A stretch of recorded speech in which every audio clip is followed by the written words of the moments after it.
नमस्कार, टुडे समाचार 24 में आपका स्वागत है और मैं हूं आपके साथ वैशाली। वक्फ पर पीएम मोदी के बयान पर अरशद मर्दनी का गुस्सा। रोजा, नमाज, हज और ज़कात पर बैन की दी धमकी।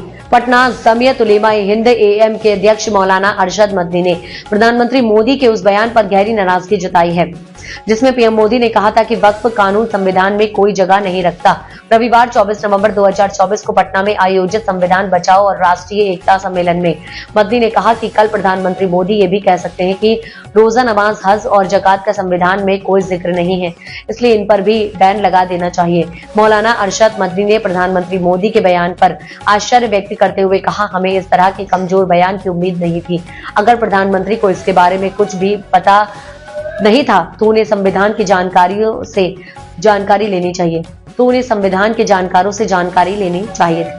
मदनी ने यह भी कहा कि अगर यह बिल जो वक्फ संपत्तियों के नष्ट होने और जब्त होने का रास्ता खोलता है संसद में पेश किया जाता है तो जमीयत इसे पूरे देश में हिंदुओं, अन्य अल्पसंख्यकों और सभी धर्मनिरपेक्ष विचारों वाले लोगों के साथ विरोध करेगी।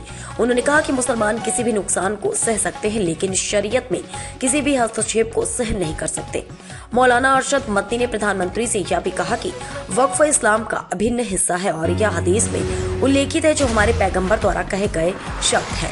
उन्होंने कहा संविधान में सभी अल्पसंख्यकों को धार्मिक स्वतंत्रता दी गई है और वक्फ इस धार्मिक स्वतंत्रता का महत्वपूर्ण हिस्सा है। मदनी ने इस मामले में भाजपा के सहयोगी मुख्यमंत्री नीतीश कुमार और आंध्र प्रदेश के मुख्यमंत्री चंद्रबाबू नायडू से वक्फ संशोधन बिल को पास होने से रोकने की अपील की।